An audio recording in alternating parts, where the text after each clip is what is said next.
Becky, do we need to arrange the way it's currently being displayed on the monitor here? Don should be able to make it however you'd like. It's typical. I hope he's not driving. Oh, that's John. He's in Ogden. He's got another meeting, so he's double booked. Yeah, he's just sitting there. He's not driving. Yeah, he's just moving his camera around. Hey, John. So lock our screen and Spotlight. perfect. Yep. All right, so the bar has advanced. You are live on YouTube. You're free to start whenever you're ready. Great. Good evening. Welcome to the Henrietta Town Board Special Use Permit Meeting for Wednesday, March 10th, 2021. Please call the roll. Councilmember Barley, Here. Councilmember Stafford, Here. Councilmember Safranek, Here. Councilmember Bolsner, Here. Supervisor Schultz. Here. We will begin with the Pledge of Allegiance. Pledge allegiance to the flag of the United States of America and to the republic for which it stands, one nation, under God, indivisible, with liberty and justice for all.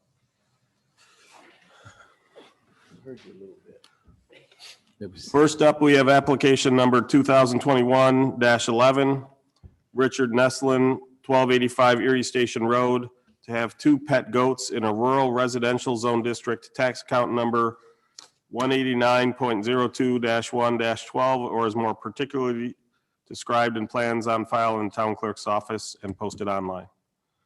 Mr. Neslin, are you present? I am. Nice Right. to see you guys. Good to see you. So your house, it's on the south side of Erie Station Road to the west of the Lehigh Valley Trail, is that? That's correct. Yep. Yeah. Directly west of the Lehigh Valley. Yep. It looked to me like you had plenty of space to, Yeah, we have almost 6 acres, and the existing barn that's from the 1800s sometime. all right, but I don't suppose by any chance you've done any historic preservation on that barn? I have shored it up. I fixed the joists in underneath to make sure it's not gonna fall through or anything, but I haven't done anything particular to restore it. No. There is some potential funding for that. There is an initiative on the state to preserve historic barns. So Nice. I would encourage you to reach out to our historic site committee for more details. Okay. Very nice. I don't know about you guys. I don't really need to ask a whole lot of questions unless, are there any neighbors here who are objecting to him having goats? I have a few questions. I'm not saying, I'm just saying that's me. I'm not saying you guys don't. Go ahead. Oh, hey, Richard. Yes. Why do you want the goats? For pets. I'm thinking about getting 2 for my kids to have goats and enjoy being shepherds, I guess, of small animals. My wife is not a big fan of dogs living in the house. And so we've decided maybe goats is a fun activity to have. Will they be in the house? No. That's the whole point. They won't be in the house. So, will you be having any baby goats?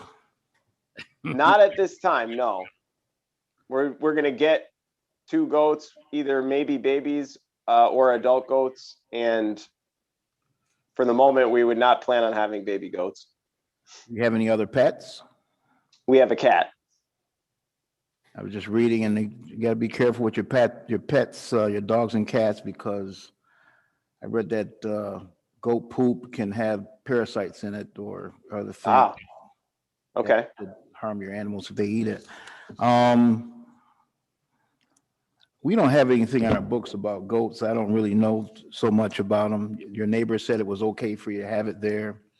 Yes, I spoke to Scott Ziccarelli, who's my only actual neighbor, Okay, which is, I don't know, a quarter mile away probably, so. gotcha. If they're the kind of goats that eat poison ivy, they're welcome to visit my property. Well, it's funny you say that, because that is one of the advantages we found of them. We have a lot of poison ivy, and the kids right in the area where the kids love to run through the woods and things. And I'm hoping to kind of post them up in there and let them eat it. So we'll see how that goes. That's good. I usually cut my lawn on Sunday morning if you want to stop by before that. Any other questions? Well, I have to say, I'm very jealous. I've wanted goats for a while now, but my husband says no.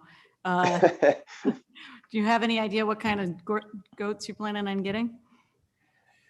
You know, we like the little dwarf goats, the Nigerian Nubian dwarf dwarf goats, which are like very active and cute and, you know, have a lot of personality. But we also kind of want the goats that are like big enough to eat a lot of poison ivy. So we may get one of each. I don't know. We have to see. I made one call to somebody that was selling them, but we haven't actually found where we're getting them yet. So. And from my understanding, with them being social animals, that getting at least 2 is a good idea. Right. Yeah. You basically have to have at least 2 for them to be happy. Otherwise, they're very miserable, I guess. Yep. Without their flock. Yeah. I did have one question regarding one of the answers that came back on the form was about a fence permit. When do I actually need a fence permit? I was gonna put up a fence to just like a metal posts and wire around the opening of the barn to create, you know, an enclosure there. Do I need to have a permit for that? And when do I need to get that? Kevin, are you on? Yes, I am. Kevin Wilson, Director of Building and Fire Prevention. Give me a call tomorrow. We can discuss it, depending on what type of fence and the size of it, if the permit's actually required. Okay. All right. So if it's You're like a at the main office, Kevin? Yes. Okay. 3597063 is my Okay. direct line. All right. If Yes. it's a pen, then it may not be necessary, but if it's a large enough area, then we would issue a permit. Okay. Good. Because I would the first one will be a pen, and then sometime down the road I considered fencing another, like, you know, maybe like an acre in the back, and that was what I would want to talk to you about that. So. Okay. Yep. Just give us a call tomorrow. All right. Thank you, Kevin. You don't want your goats getting hurt. We want to keep them safe. They'll be traveling Yes. down the Lehigh Valley Trail there. That's right. Any other questions? If you have baby goats, can you let us know? Yeah, sure. You need some? Oh, no, I have dogs. They won't go well at my place. I got 20. He also has grandchildren. I think that's more to the point. Okay. Very nice. Not that he's going to trade the grandchildren for the baby. Want to see the goats. That's right. Right. Okay. Unless there's any further discussion, I'll make a motion that we approve application number 2021-011, Richard Neslin, 1285 Erie Station Road, to have 2 pet goats in a rural residential zone district, tax account number 189.02-1-12, or is more particularly described in plans on file in the town clerk's office and posted online. Seconded. Any further discussion? Hearing none, please call the roll. Councilmember Barley, Aye. Councilmember Stafford, Aye. Councilmember Safranik, Aye. Councilmember Bolzner, Aye. Supervisor Schultz. Aye, Have fun with your goats. that's right. Congratulations. Thank you. Thank you very much. Thank you. Have a good meeting, guys. Thank you. Take care. Next up, we have application numbers 221-012 and 013. Salvatore's Pizzeria, 352 Jefferson Road, in a commercial B1 zone district with a mixed-use mixed-use redevelopment area overlay district. Tax account number 161.07-1-1.1, or is more particularly described in plans on file in the town clerk's office and posted online. Application 2021-12 is to operate a dine-in and takeout pizzeria. Planned hours of operation are Monday through Thursday, 9 a.m. to 12 p.m., Friday and Saturday, 9 a.m. to 2 a.m., and Sunday from 12 p.m. to 12 a.m. And application 2021-13 is to have outdoor seating. Please step up. Yep.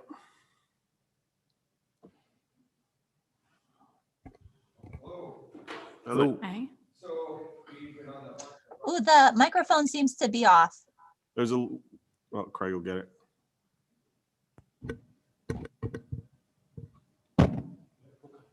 Thank you, Craig.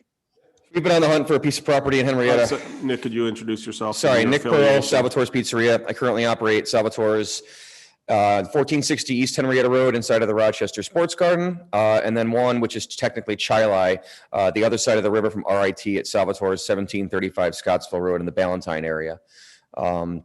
We've been there. The 1735 Scottsville Road has been there. We've owned it since 1998, 99, 20 something years. 1460 East Henrietta Road. I opened shortly after the military in 2004.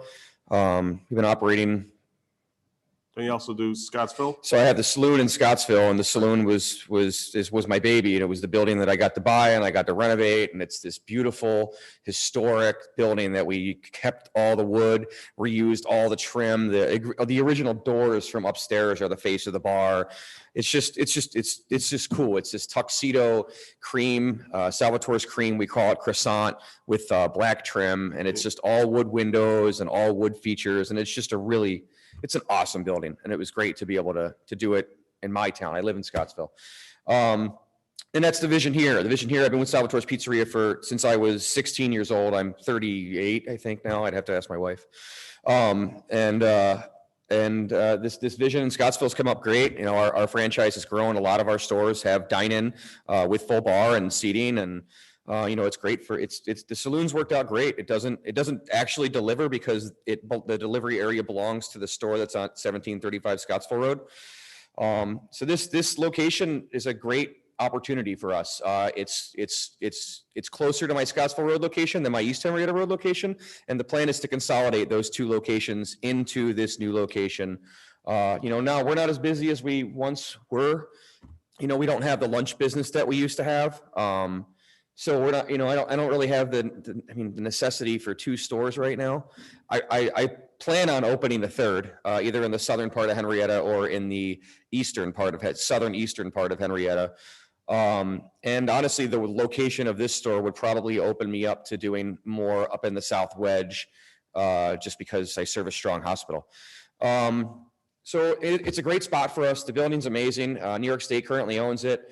We're under contract to purchase it. We're supposed to close on April 16th. We would come in. The site plan is pretty much, stays the same. The parking lot stays the same. It needs to be sealed and lined and cleaned up. The facade of the building, there's this nice green metal awning that's over the front, which we would utilize for outdoor seating.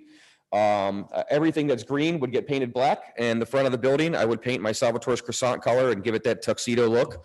We're going to reintroduce two windows that used to be in the front of the building. They're still there. They just blocked them up when they turned it into OTB. And give it that comfortable feel. We're going to walk in, we're going to have a nice bar. You know, the idea is that we are a family-friendly restaurant pizzeria first, and we're a bar second. You know, this one, there's an existing room on the left-hand side, the bottom left that you see, and I want to call that the family room. I think I can get 25 to 30 people in there. Having small kids, my wife and I both think that it's awesome to be able to have a separate room so that when your kid's not being the best in the world, at least you're not interrupting the entire restaurant. I think the room would be great for UFC nights. I currently host, so usually at the saloon, we do 3 events, which this building is really going to kind of mirror, I hope. We do a beer event. We do a Tap It Tuesday, which we feature a local brewery or a brand or even one of our distributors. We bring them in, let them show off a little bit, have some fun with beer. We do a flight pint combo deal. So you get a flight of 4 and you get to pick a glass of one. We do a UFC event once a month, which is usually on a Saturday night. They pick up usually at 8 or 9. The main event goes on around 10. They last till 11 or 12. And then we usually do a live music night, which I don't know if I want to do that here, but we've done live bands before. There is space for it on the left-hand side in that area between where those two tops are against that wall that is the family room. I can move those out of the way and throw a small 2 or 3 piece of band over in the corner. And we've got a great outdoor parking lot. I mean, there's a lot of room there. I mean, 70 parking spots I have 0 in Scottsville. I'm on Main Street, so it's curbside parking.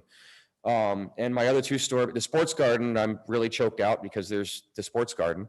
I have 2 designated spots there. And Scottsville Road, when they redid the Ballantine Bridge, I lost 6 parking spots. So I have a glorious 4 now.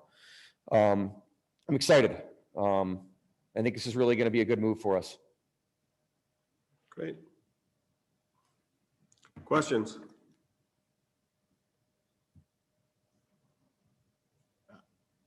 The outdoor seating, when, the hours for that?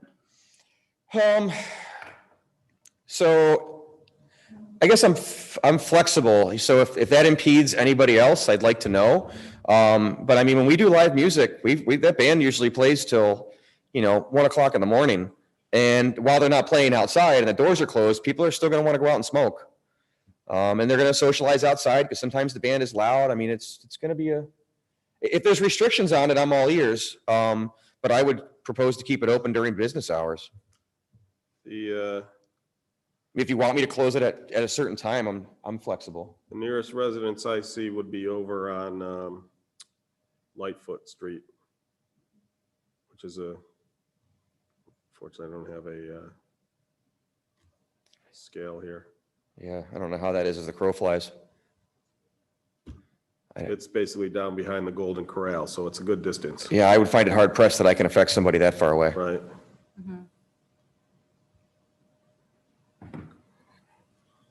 Yeah, well, you answered one of my questions about your other location. I was going to say on Scottsville Road, when I worked on the other side of the river from there, we used to get food there all the time at night. And I was just curious how that would work, if it was 2 different franchise people. So so I started working for Salvatore's when I was 16. I started working for Mark's in Scottsville, and then I got my license and I went to Salvatore's. My father used to do industrial sandblasting and painting, which is why we moved here. He used to work out in Perry at A&A Metal Fab. So he'd always dreamed of being a pizzeria owner, and I was working in it, and the guy wanted to sell. And actually, it's the guy that currently owns the Webster franchise now, Tony. And he bought the pizzeria from him back in '99. I left him in 2000, did 4 in the Marine Corps, did a tour in Iraq, came home. With them, we had an opportunity to open up in the Sports Garden because Soccer Sam is well connected with the sports facilities around.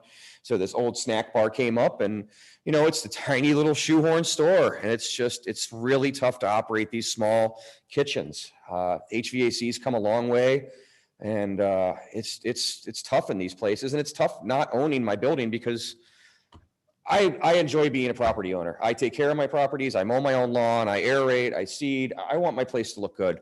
Even in the saloon, I just spent the last 2 mornings down there. We had great weather. The sidewalk's been power washed because nobody else will do it.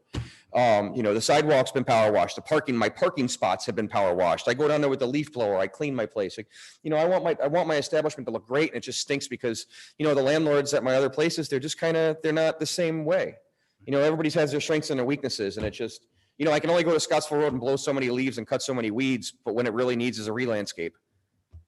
So the one near Ballantine, that's the one that's going to be closed? Both in Henrietta. There's the 1735 Scottsville Road and 1460 at the Sports Garden on East Henrietta Road.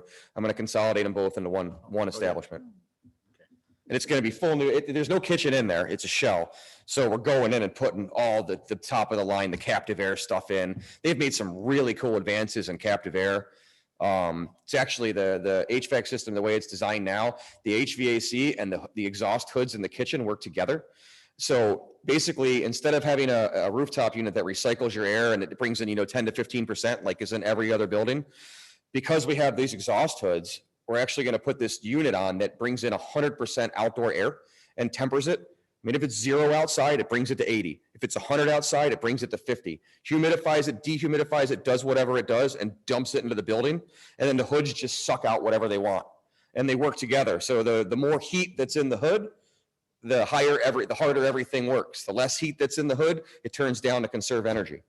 It's really cool. And we'll supplement that with some other stuff, but I actually get to go down to the captive air test facility in Pennsylvania and see it. It's going to be wild. I remember when Sam opened his first place on Main Street. Yeah, with an electric oven and no hood. Late 70s. Yeah. Yeah, I was. Yep. I remember when I moved into Scottsville Road and we had one hood over the fryer. There wasn't even a hood over the oven. And I would just sit there in the summer and watch STEM thermometers top out at like 125, 130. Okay. You can't, nobody works like that anymore. Right. How many employees do you anticipate here, and when would you be opening this if everything went well? So currently I have, between those two locations, about 40 to 45 employees, probably 15 full-time. Estimate I will grow by at least 20. We're going to be introducing a whole new front of the house. So we're going to have the bartenders, the waitresses, more front counter people.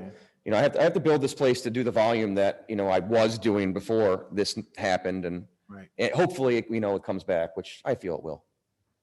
And when will you anticipate opening that spot? So as long as everything goes well, we have mortgage commitment. I just have to work through code and civil to make sure that all my stuff is good through them. Hopefully, by the time I own the building in another month and 2 weeks, hopefully I'll be ready to start swinging hammers. And I don't think it's going to take me more than 2 to 4 months to renovate. I'm hoping to be open by the end of the summer.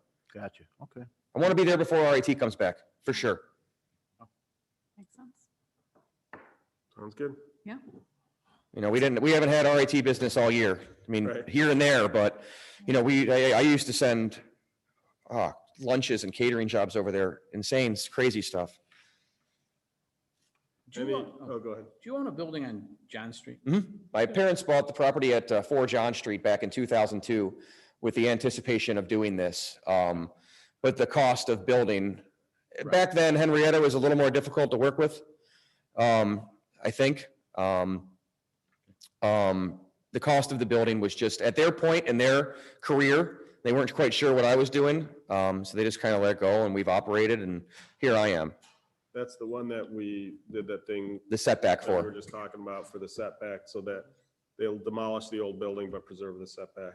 Okay. Because that house, it gets vandalized by students Right. and such, and. we Yeah, I just- carry around gray spray paint in my truck and go over there and repaint it all the time. Is there a time to set? That's what we're talking. Yeah, about. that's, so we've got it's been on the agenda for this spring, and now that I'm dealing with Kevin, I'll pull the permit. And as long as we got the money left, the permit's gonna get done, but as long as we've got the money left over from this build out, then we'll get it plowed. Right. So, but the idea was always to build there, to Right. build what we needed. The unfortunate opportunity of having COVID is that real estate's down, and commercial real estate. So we were able to buy a lot more than we can build. Well, the other thing with that particular location is there are some issues in terms of wetlands in the back. So there's more limitations there, which pushes Fast it tracks close there. to the. Yeah, that's up, as you get closer to Jefferson goes away, but basically Red Creek, which from there, it kind of makes a right and goes under the bridge. The backside of that particular property has a lot of wetlands, which is why it was so important that he preserve a setback. Right. Because without that, you're now building this long skinny building, if anything, right? So- Yeah. I remember that. And who knows, it's not off the table. I mean, I could be the luckiest guy in the world and outgrow this place in 5 years and have to move. But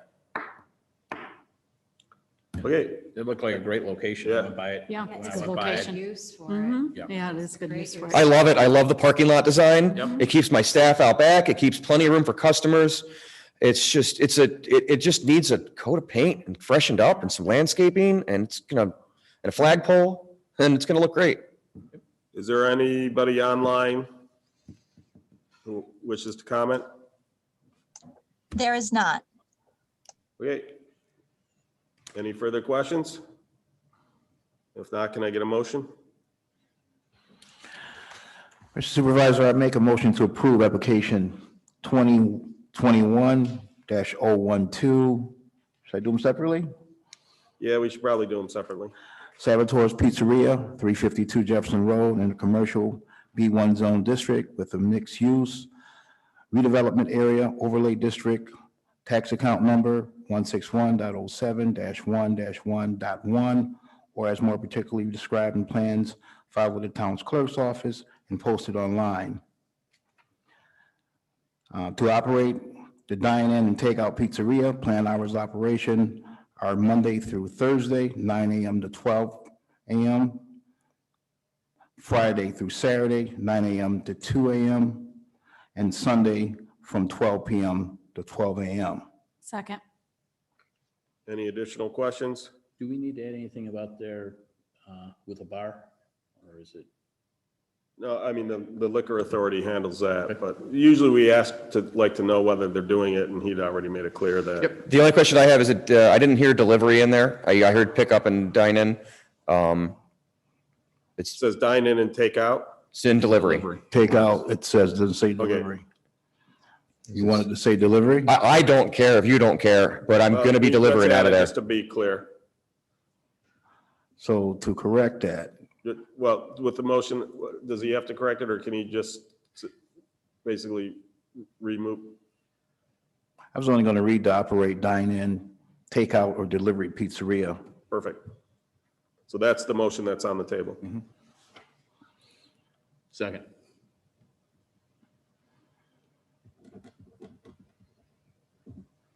Okay. Any further discussion? Hearing none, please call the roll. Councilmember Barley, Aye? Councilmember Stafford, Aye. Councilmember Safranek, Aye. Councilmember Bolzner, Aye. Supervisor Schultz. Aye. Rob, to make it easy, you can just read the one line and say for the same property. You read my mind. Yeah. Mr. Supervisor, I make a motion to approve application 2021-013 to have outdoor seating At the same property. at the same property at 352 Jefferson Road. Perfect. Second. Thanks. Any further discussion? Hearing none, please call the roll. Councilmember Barley, Aye? Councilmember Stafford, Aye. Councilmember Safranek, Aye. Councilmember Bolzner, Aye. Supervisor Schultz. Aye. Congratulations. Yeah, Thank you. Look forward to it. And it's Congratulations. exciting to own a piece of property on Jefferson Road. that is a great location. It's pretty awesome. Thank you for your time. Thank you. Thank Thank you. Next up, we have application number 2021-015, Action Tactical Solutions, 275 Marketplace Drive LLC, to operate a firearms retail and repair business in an industrial zone district, tax account number 161.12-1-5, or is more particularly described in plans on file in the town clerk's office and posted online. Please introduce yourself and your affiliation to the project. My name is Craig Camp. I'm the building owner at 275 Marketplace Drive, and I will be the owner of ATS should we get approval. Okay, I'm just looking up which building this is. Action Auto Park. Action Towing and Service. Right across from LA Fitness. Behind Red Type Lobster. it in wrong? Oh, I did type Red it in Lobster, wrong. that's the real. Yeah, there. Yeah, that's the there real you one. go. Behind Red Landmark. Right. It's actually on our business card. No problem. I just typed in wrong. I just wanted to see which. Okay. You own Action Automotive as well? Well, the bank does, but I'd stand in front and take all the credit, but yes, ma'am. It's Action Towing and Service. Action Auto is a, Do you operate? what? Yeah. Do you operate? Actually? What's funny, Action Auto Parts is on West Henry Road. They're a junkyard. We're Action Towing and Service. We have like 11 DBAs to try to get people. We have 40,000 square feet. It's the old, what was the name of that? Cat Williams, thanks. The Caterpillar place. So we have like 40 lifts, well, 40 bays in the back, but no one really knows that we do automotive repairs. So we're Action Rochester, Action Towing and Service, Action Service of Rochester, trying to get our name out there. But Gotcha. we have a tremendous amount of space. Right. Okay. Questions?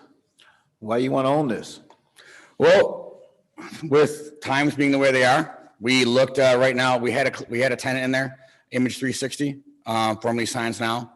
They moved to a larger warehouse up on Lexington Avenue, and it's been vacant for about 5 months. We thought about doing some other things in the space, but like I said before, we already have a ton of space.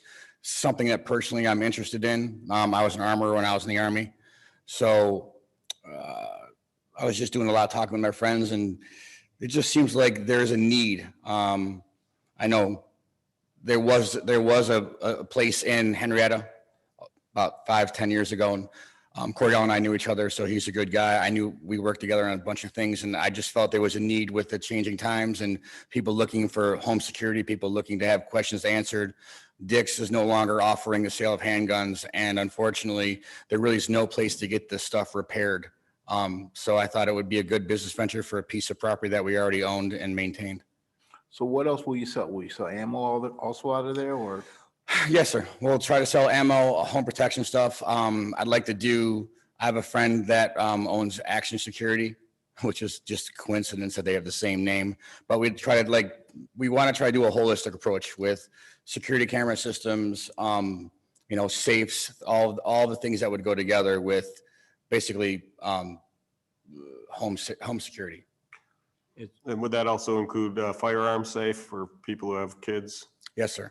Firearm safe, I'm sure you guys are all on social media. There's a lot of vendors that are looking for places for like the hidden shelves and the hidden pictures. And it seems it's a big uptick in sales because obviously gun sales in the United States have boomed. You can't buy ammo. There's a lot of things you can't even buy anymore. But getting those gun safes out to the public, making them more accessible rather than going online so that people can put their hands on things. That's my biggest motivation for this was everything. God bless Bezos. He's made us all push a button and get what we want, but there's still a lot of us that want to put hands on things. So for the safes and security, and if you are interested in a handgun or home protection, a long gun, I just think it's important for people to be able to come in and see what they're doing. Now, to operate this, will you have to get a federal firearms license? I will. I brought my FFL with me. One of the stipulations in the FFL, though, is I have to have a retail location in order to even apply. So I have to have this in place. Once I have this in place, I'll put that forward, my FFL application, and we'll go from there. What sort of timeline do you anticipate the license coming through? I don't. I've been in touch with Sheldon Boyce from who's a Second Amendment attorney. He's also from Honolulu Falls, and I was his kid's den master, so he owes me a favor. But he told me that it could be anywhere from 6 weeks to 6 months, depending on how they want to kick it back. I personally have a carry permit and I have registered firearms. I'm in the system because I was an armor. I have to have this form, so when I go buy something, I don't get flagged. So he thinks that those things will help me. But at the end of the day, we're talking about the federal government, and a federal firearms license could take as long as it takes. That was his exact quote, by the way. One concern I have is, you can, sure you've read about it, is one of the firearms stores has gotten robbed several times. 11, I think it was 7 times in 11 years or something like that. What you plan on doing to secure the firearms and ammunition when the store is closed? It's a good question. 2 points. One, there'll be double doors. There'll be the front doors that you see from the roadside. There'll be the way the building is currently set. There'll be another set of a steel door that will be, what's the word I want? Artistic, but still will be so the people can't get in. The rest of the building is all concrete block, and the only other entrance will be in the back, which will be a steel fire door. Also, we're a 24-hour towing company, so we have people in and out of the building all day, all night. We have dispatch there till midnight, and then dispatch comes back in at 7, and we have 4 overnight drivers. And in that facility, there is an overnight room where they congregate, watch TV, eat their dinner, whatever they want to do in between calls. So I'm hoping that, and Monroe County presence is fairly, Marketplace Drive is a pretty busy road. So I'm hoping the combination of all those things would be deterrents. So they wouldn't be locked in a safe, like? They'll definitely be locked in a safe. Oh, that's what okay. Yeah. They wouldn't be But left he's in. just saying the store itself also will have steel doors. Yeah. So like normally, just like from my experience going into places, all the firearms will be locked and is safe, that they're very clear on how big that has to be. But you said ammunition. So an ammunition normally is on the shelves. You wouldn't want to carry all that in and out. So those things would be exposed and to combat that, between the concrete walls and this extra steel door that you won't be able to get into that room. So the ammunition is going to be stored in a separate room, you said? Yes. Okay. If you can visualize, like if you go to like a Dick's or someplace and you have shelving with ammunition on it, if you can even get ammunition, that would be more of in a retail setting, secured behind the front door, secured behind this artistic steel door that we're going to build. And then in the back, we're going to pour a concrete safe. So in that safe room, that's where any weapons would be stored during the day and during the night, unless people want to come out, unless when they were out for retail. You know, it sounded like before, it sounded like another places left them in the glass case during the night, and that's where the issue was Yes. sometimes. We definitely saw that. I guess gotta also believe if they've got glass doors. Well, that- I can Right. tell you that, years ago, in my old neighborhood, they, it was 40 or 50 years ago, they broke in through the back Right. wall. They just smashed the wall in and walked in and stole Right. all the pharmaceuticals. So, I mean, we know the concrete walls won't stop somebody if they want to get in. Yeah, there was an incident where a guy just drove the truck right into the door, Right. went and Right. stole stuff. And yeah, I guess the big concern is, now you got these guns stolen and they're on the street. Correct. So just so you know, I'm a firm believer that locks keep out honest people. If somebody wants to get what you have, they're going to find a way to get it. However, I know through all my research for my FFL and trying to get as far as I got in this process, there was really no room for error in that. One violation and you're suspended for 6 months, 2 violations and you're barred for life. So it's one of those things where if you were to have any sort of cavalier attitude, I think towards this, you won't last very long anyway, not to mention the financial loss you're going to incur by having your inventory removed. But I'm a large proponent of safety. This whole thing is about safety. We're not out there trying to sell big, scary weapons to young kids and be cool. It's just, we're trying to build the whole thing around home safety. And unfortunately, this is what you need permission to sell. I don't need permission to sell a safe or a security camera or a nanny cam. This is what it's an arduous process, which is why not a lot of people do it. But we haven't had much winter for towing, Well, so we got time. Right, and to your point, the 24-hour people presence is actually probably the bigger deterrent than the concrete walls. That's what we're hoping for. Yeah. What are your store hours going to be? It's funny you should ask. My wife wants us to be open from noon till 2 and no weekends, but I think we'll probably, right now, tentatively, we're talking 10 a.m. to 4 p.m., Monday through Friday, and then 10 a.m. to 2 p.m. on Saturday, closed Sunday. Okay.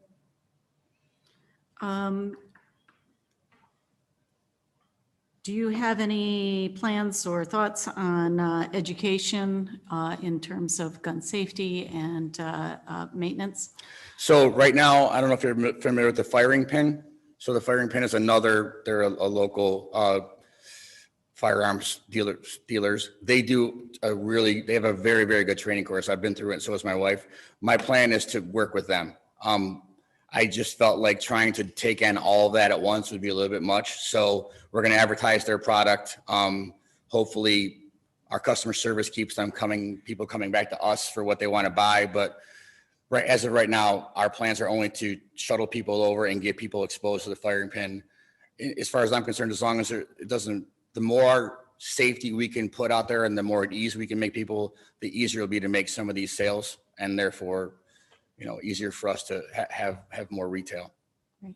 And in terms of home storage and locking, I know you mentioned that you want to sell some of the home storage items. I'm as a parent, guns in the home are always a concern, making sure that parents are going to secure their guns. And ammo. And ammo, yeah. Curious children are probably one of the biggest issues when it comes to gun safety. It's my understanding that guns are required in New York State to be sold with a locking device. Yes, ma'am. Okay. And there's also the SAFE Act does stipulate if you have children, and I don't know the exact letter of the law, under a certain age that they have to be locked in the home. Like you can't, just simply having a trigger lock. Any long gun or handgun that you buy has to be sold with a trigger lock on it, either a cable through the breech and or a full trigger lock that covers the guard. But I do believe that SAFE Act that came out, the new revision also requires that firearm to be locked in a box. So I don't know I don't know the answer, but those are one of the things that we're trying to find out. As you may or may not know, there is a lot of, the biggest thing that I found for all this is education. There's so much misinformation out there that I think if what we can do is educate people. Does this go out live? Because I don't want to get in trouble, but there's another company that I deal with all the time, and they're up on, Don't worry about it. so every time I go in there, though, they're very quick to just get you in and get you out. What do you need? We don't get that. You can't have that. This is this, this is that. But there's nobody really there that's going to sit there and have a conversation with you. So what I wanted to do is kind of use this also as a platform to educate people. I mean, there's a lot of, I also belong to Brooks. There's a lot of people that get a lot of enjoyment out of shooting trap and shooting skeet and just target shooting. So if I can find a way to educate myself, that would be great. And by having an FFL, I'll have avenues to more resources than you have just without it, unfortunately. Any other questions? Anybody online? Nothing online. Hearing none, can I get a motion?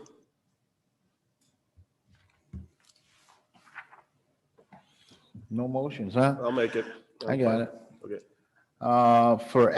Mr. Supervisor, I motion that we approve application 2021-015, Action Tactical Solutions, 275 Marketplace Drive LLC, 275 Marketplace Drive to operate a firearms retail and repair business in an industrial zone district, tax account number 161.12-1-5, or more particularly described in plans and filed at the town clerk's office and posted online.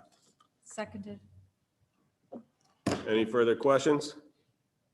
I'd just like to say I really appreciate that you seem to be very conscientious and responsible in terms of trying to educate the public.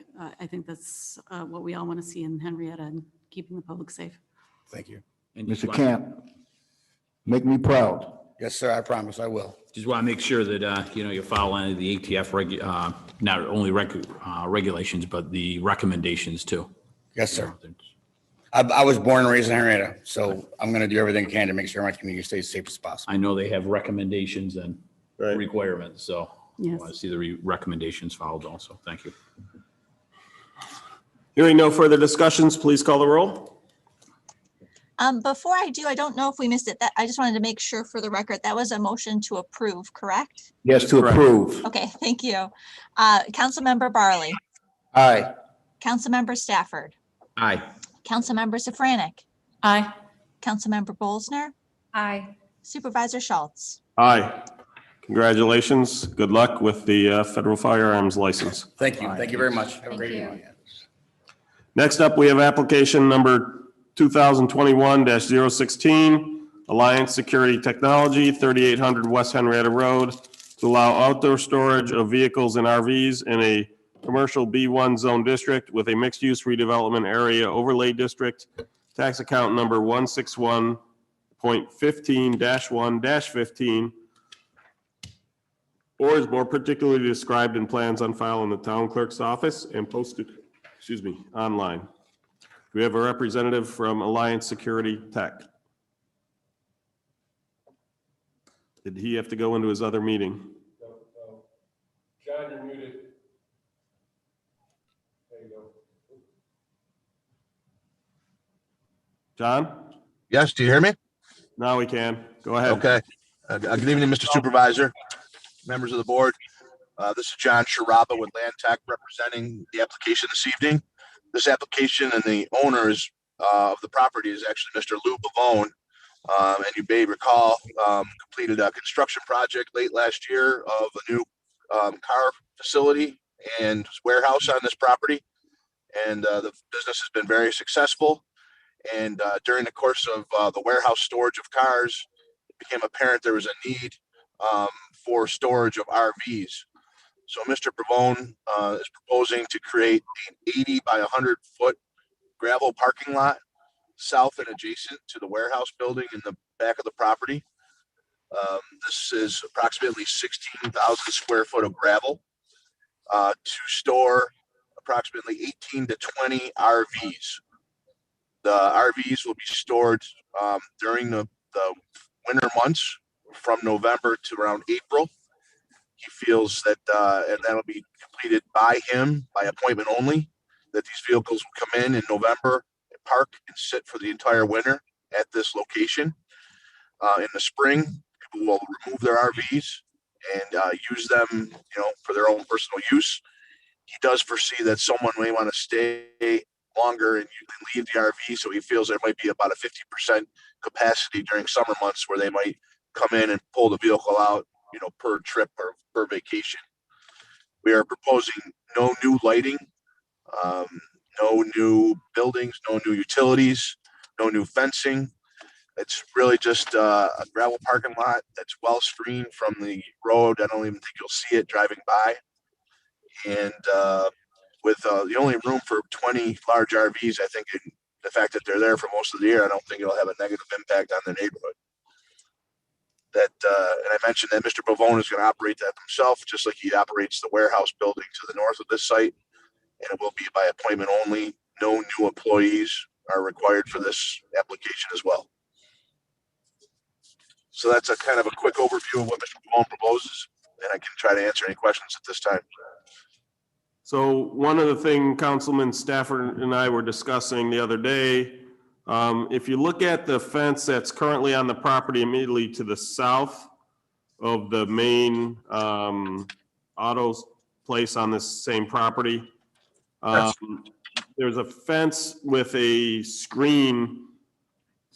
The screen carries around that fence just to the back of that parking lot. Yes. And then the screening stops where there's currently trees. Are either the trees going to stay? And if not, would you extend that screen to help keep that, again, to cut down on the view from the road? So we're intended to really not negatively impact those trees along our south property line and use those as the buffer.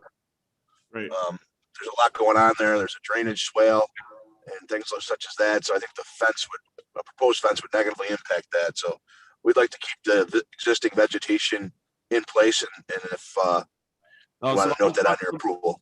Just to be clear, from your site, this is the fence to the west towards West Henrietta Road. The fence is already existing. Okay. But the screening that was attached to the fence essentially separated. So I suspect it was so that the dorsal property didn't have to see the Classy Cat. But because the parking lot stopped, that's about where the screening stopped. So I see what you mean. Right. So you'd like us to extend that wood fence to our southern limits? So I guess I would just say this, talk to, if there is a issue with the view for dorsal, yes, I would like to see that fence extended. I don't feel a strong need for it unless they feel a strong need for it. Does that make sense? Yep. I'd probably be very made aware of that. I do a lot of work for Mr. Dorsal as well, so I can make sure we keep on top of that. Right. Right. It was actually it actually stopped. The fence went west, and then the wood fence kind of stopped, and then once it got to behind the dorsal building. Yeah, if you look at basically, like I said, you can actually even see it on the aerial imagery because of shadows. It stopped. The parking lot, the original parking lot, continued south for a little bit. Where that parking lot ended is where that screening ends. And so my point. I actually see it on our site plan. I see where we have about 2 sections of wood fence that goes south and then it goes back to a chain link. Yep. So that's all. Like I said, if he'd prefer that they can't see the RV, or, you know, maybe Mr. Bavone would prefer to have the RVs screened from that lot as well. That's just something to consider. That's really Yeah, the only impact that I see in terms of neighbors. Because the rest is, you know, again, you're surrounded by 2 other car dealerships, so. Yeah. I will definitely bring that up to Mr. Pavone. I don't see that being an issue on his end. Any other? Yeah, I have a question. Hey, John, how many RVs did you say you were gonna store back there? 20? 18 to 20. And I see here it says vehicles also. Yeah, well, you don't want, you know, some people have larger, might be a van, might be a big truck. So we just kind of left it as vehicles, but his target audience was the RV community that he's aware of. He had a lot of interest that they wanted to park there. But if he had some kind of truck parked there, he didn't want to have that, you know, negatively impact his special permit. Was he gonna sell any of these types of vehicles back there? No. Okay. Yeah, this was purely storage, not. For that. I don't know if Okay. that's, Like, I'll read it to include that. yeah. Okay, I was, okay. Yeah, I don't have a problem putting up to 20 in the permit, special use permit. Good idea. And then we'll also add, no sales.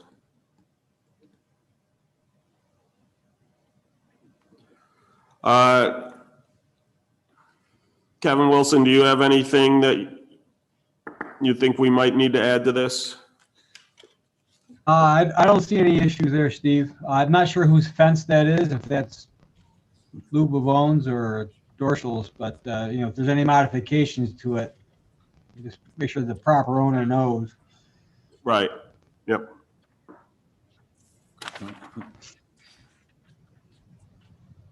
Any other questions?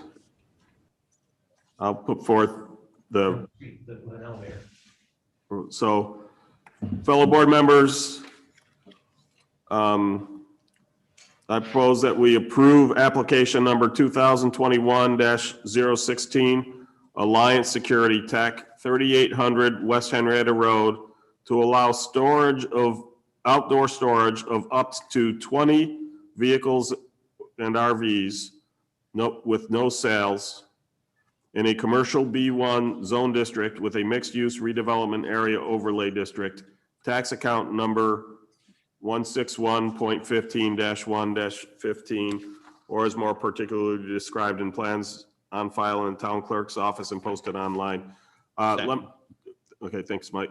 Let me make one slight modification, just realizing something. No sales of stored vehicles. I just say, we can't say no sales because there are sales on the other part of the property, but just no sales of those stored vehicles. Any further discussion? Steve, it's Kevin. I just want to make sure I heard correctly. Did you state just RVs or any vehicles? Right now it says vehicles and RVs. Would you prefer it to be just RVs? No, I just want to make sure if I drive by and see a tractor, you know, a tractor there, tractor trailer parked there, that's okay. Right.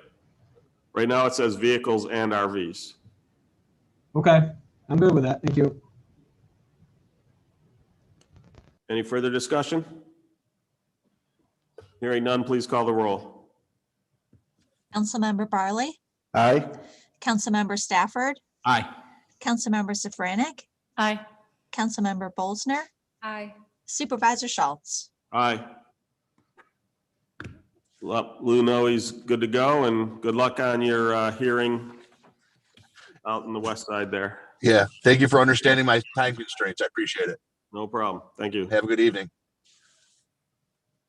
Last up, we have application number 2021-17, Lehigh Mixed Use Development, Commercial Street Partners, 8485 and 135 Lehigh Station Road, to allow construction of a mixed-use development on the parcels, including commercial, industrial, multifamily residential, and civic space components in an industrial zone district with a mixed-use employment center overlay district.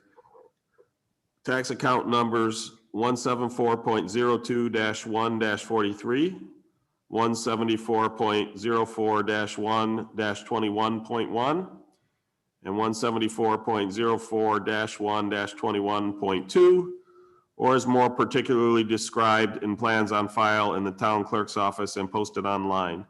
Note there is an associated application, special permit 2020-29 for the multifamily residential component. However, this particular hearing is just for the 2021-17. That doesn't mean we can't discuss the other one, but also we'll be voting. Well, actually, any of this, we will not be taking a vote during the special use permit. If we decide to vote on this tonight, it will be during the regular meeting because we have to complete seeker. And then if we are going to approve it, we have to approve the mixed use development first. And only then after both of those could we approve the multifamily. So do we have a representative from Lehigh Mixed Use? Yes, good evening. Jess Sudol from Passroad Associates. Howdy, Jess. I didn't know if you wanted to go through your plans. Sure, I will quickly. Tom George from Commercial Street Partners is also here with me this evening. We've been at this for a little while now. I think this is our fourth meeting or so.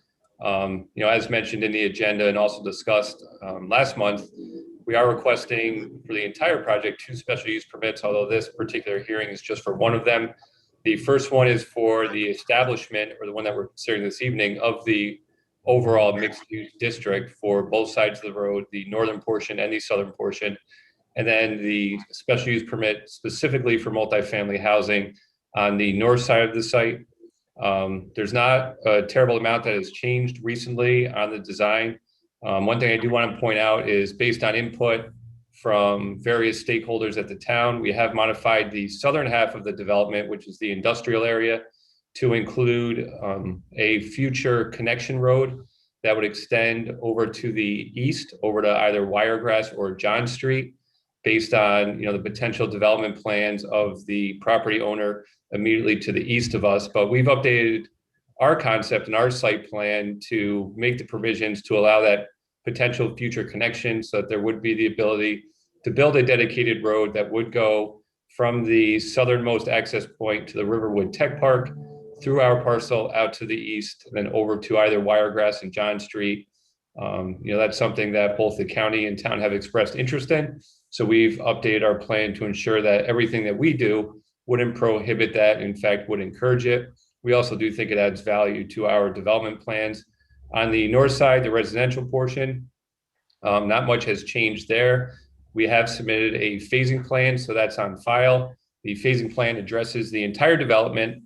As previously stated, our intention is to hopefully shortly after receiving the special use permit and seeker determination, file a site plan application and get started on the residential piece right away, as early as sometime this year.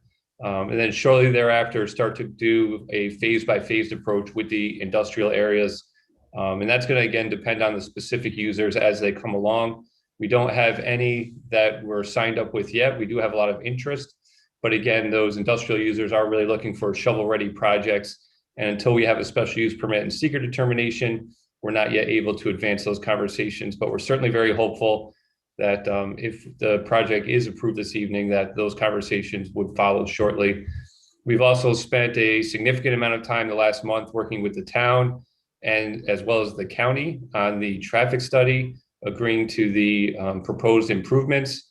We've gotten letters back from the town's traffic consultant, and very, very recently, within the hour, as a matter of fact, from the county agreeing with the conclusions of our traffic study.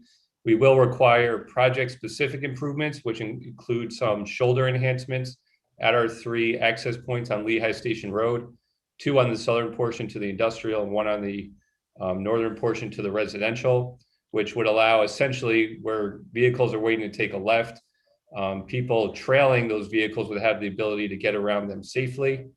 The project will also include what's been called and defined as a local improvement, which will be a westbound right turn lane at the intersection of Lehigh Station Road and East River Road.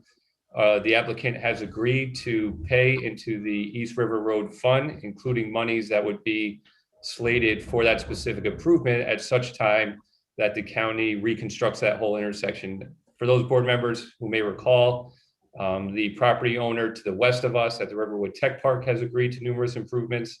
The county has proposed improvements, and we have some improvements that are triggered from our project.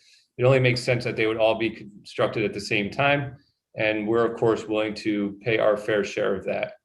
But other than that, I think we're in a pretty good spot from traffic and all other seeker related items.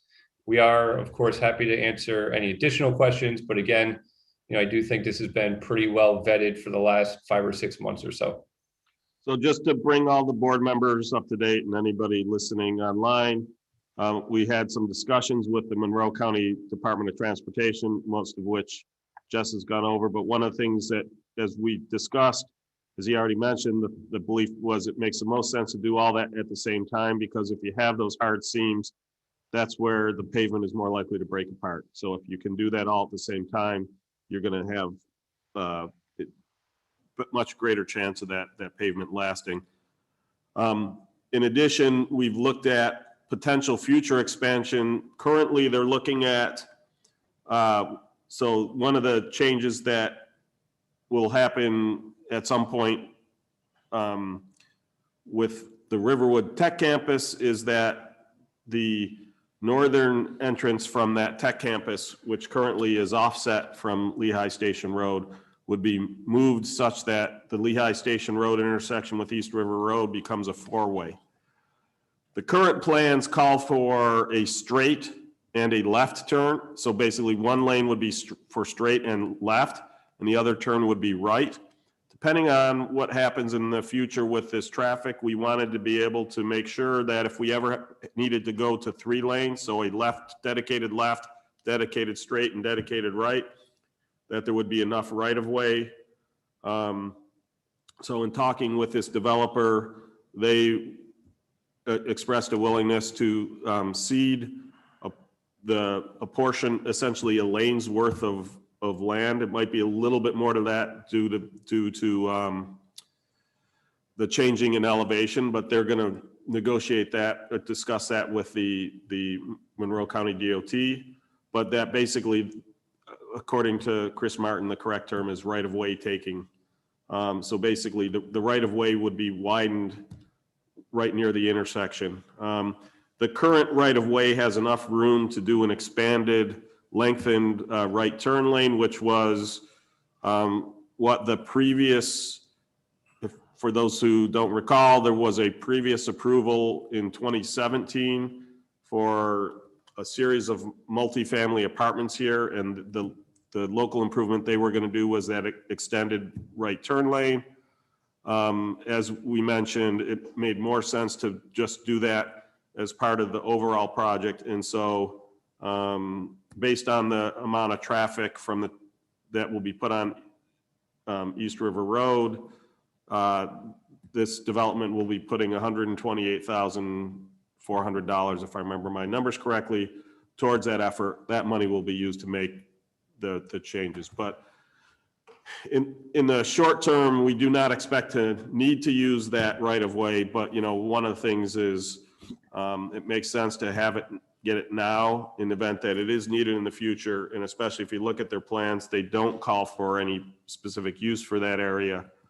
And that way, if the property is ever sold, we don't have to worry about, well, the previous owners promised, so it just makes more sense to do it now. And again, this developer has agreed to do that. Commercial Street Partners has agreed to do that. So just wanted to give everybody up to date, because that's been, as Jess noted, some of that communication was happening today, just to verify, make sure everybody was on the same page. So again, I'd like to thank Commercial Street Partners for their willingness to work with the town and the county to come up with the best solution to mitigate potential traffic, not just their traffic, but this also takes into account other traffic that is increasing in the area due to other developments as well. So, again, thank you for your willingness to help with that.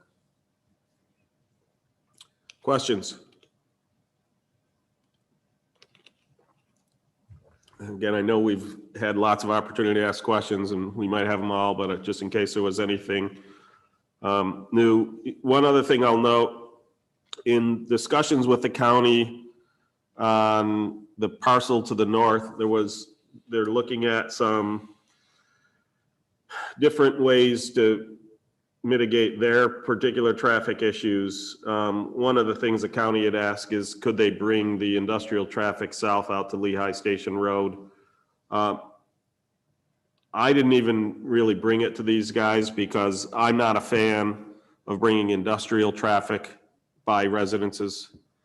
You know, some of these, especially the townhouses, which is kind of in line with where they're going to be, I can easily see families, starter families being in there with kids playing out in the yard. I would hate to have trucks going right by their front yard.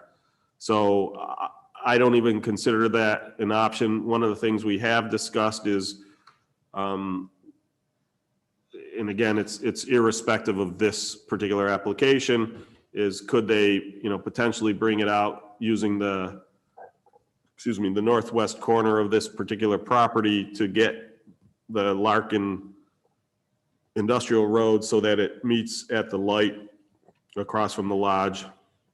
That would be the only way I would see this affected. I would not, like I said, I think others agree, I would not want to see an industrial road go through this residential complex.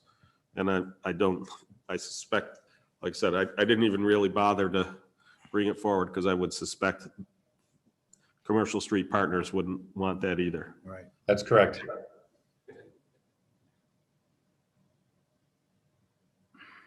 So who are the three stakeholders for the road that may go through? The three stakeholders, yeah, so basically what'll happen is we've got it drawn this way now, and I suspect he's got it right now going to Wiregrass, which is fine for this drawing, but I suspect it'll actually go further to John Street. Okay. The three stakeholders, Commercial Street Partners, so this developer, Jane's Riverview, I think they're called, and then Lefroy. And so they, that also has to go through a lot of county review. But the idea being that at either end of the road, and this is why we think it makes more sense at John Street, it makes more sense to have a light at John Street than it does to have a light at Wiregrass. And so there is already an existing light at the entrance, the southern exit of Riverwood Tech Campus on the East River. So it would connect at that light and come over. One of the things I will note is if that access road or corner road, whatever you want to call that road, if that doesn't come into play, Monroe County DOT will want that southern exit offset, because at that point, they don't think it warrants a light. Okay. But again, that's going to be driven by Monroe County DOT. I wouldn't consider that a significant alteration to this plan from a special use permit standpoint, but I just want to mention it now. So someone, you know, oh, why did it change? Right. It's because if there are 3 office parks in connection on this road, so that all that industrial traffic goes out to that, it absolutely warrants a light at either end. If it's just one of the 3 parks, it may not meet that threshold. But again, ultimately, that's a decision to be made by the Monroe County DOT. They do it in consultation with the town. We've have a very good working relationship with the Monroe County DOT. So it's, you know, ultimately, I'm hoping the road will go in because I think it's best for the town, but we'll see what happens.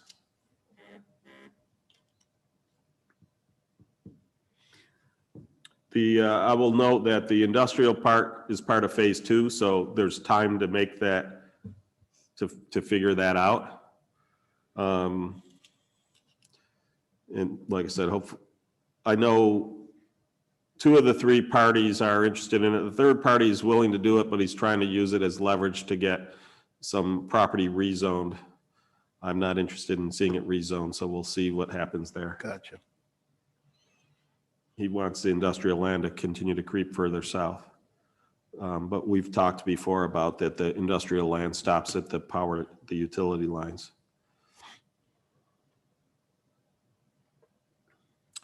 So, Questions? Go ahead. This most recent email that Chris Martin forwarded to us mentions that the light at the Riverwood Tech campus is expected to go away.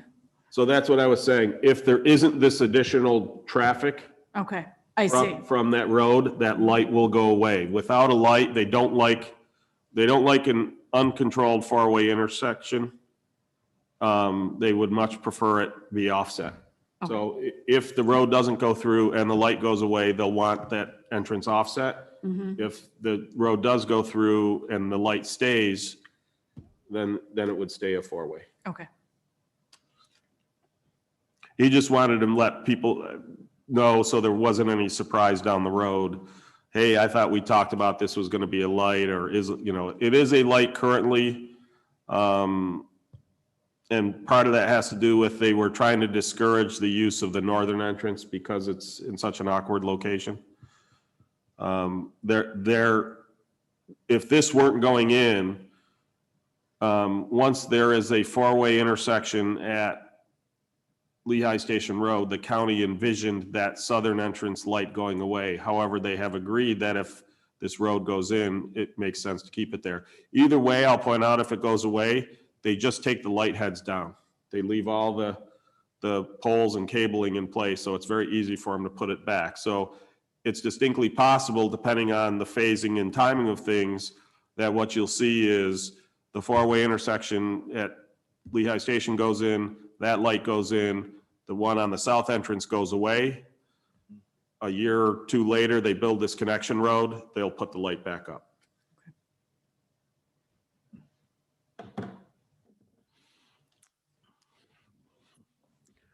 Chris, do you have anything to add? You're muted if you're talking. Nope, not yet. No, Mr. Supervisor, I looked at the information tonight when I got back in, and it all seemed pretty straightforward, so I'm all set. And so from the civic space, we were looking at that, as you can see, there's a lot of trails, including one of the things you'll notice, there's the paved path. That is the extension of the East River Road sidewalk that the town is building. Along between wetlands, creeks, and elevation, it becomes difficult to keep the path along the side of the road from about the bridge up to the intersection with Lehigh Station.